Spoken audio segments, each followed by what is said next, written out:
এইটা ভর্তা না রে ভাই, পুরাই আগুন। নিজে বানিয়ে নিজেই ফিদা হয়ে গেছি এই ভর্তার উপর। বানানো শেষ করে কয়েকটা ভাত নিয়ে বসে গেছি খেতে। আলহামদুলিল্লাহ, মাশাল্লাহ, এত মজার ছিল এই ভর্তাটা। আমার পেজের সকল আপু ভাইয়েরা যারা ভর্তা খেতে পছন্দ করেন, একবার হলো বানিয়ে দেখবেন। প্রথমেই কুমড়ো বড়ি নিয়ে নেবেন। বাজারে কিনতে পাওয়া যায় এই কুমড়ো বড়ি, মাসকলার ডাল আর কুমড়ো দিয়ে বানানো হয়। সেগুলো সুন্দর করে তেলে ভেজে নিয়ে শুকনো মরিচ, রসুন, পেঁয়াজ এবং ধনিয়া পাতা সেগুলো ভেজে নেবেন। এরপরে প্রথমে শুকনো মরিচের বোটা ছাড়িয়ে লবণ দিয়ে শুকনো মরিচটাকে গুঁড়ো করে নেবেন। তারপরে পেঁয়াজ, রসুন এবং ধনিয়া পাতা সেটাও বেটে নেবেন। খুব সুন্দর করে একটু নরম নরম করে বাটা হয়ে গেলে এর সাথে যখন কুমড়ো বড়িটা বাটবেন, তখন সবকিছু মিশে নরম নরম হয়ে যাবে। আর কুমড়ো বড়িটা খুব সুন্দর করে ফাইন করে ভাজবেন, যাতে বাটার সময় একদম মিহিভাবে গুঁড়া হয়ে যায়। এরপরে সবকিছু মিশিয়ে আবারও 2-3 বার বাটা দিয়ে নিলেই দারুণ একটা ভর্তা হয়ে যাবে। বাড়তে বাড়তে এর ঘ্রাণেই না আপনার ক্ষুধা বেড়ে যাবে অনেক গুণ।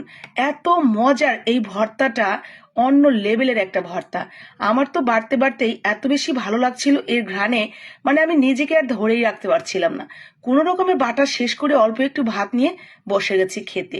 আলহামদুলিল্লাহ, মাশাল্লাহ, এই ভর্তার টেস্ট নিয়ে আমি আর কোনো কথাই বলছি না। আপনারা বানিয়ে একবার দেখতে পারেন, আশা করি বেশ ভালো লাগবে।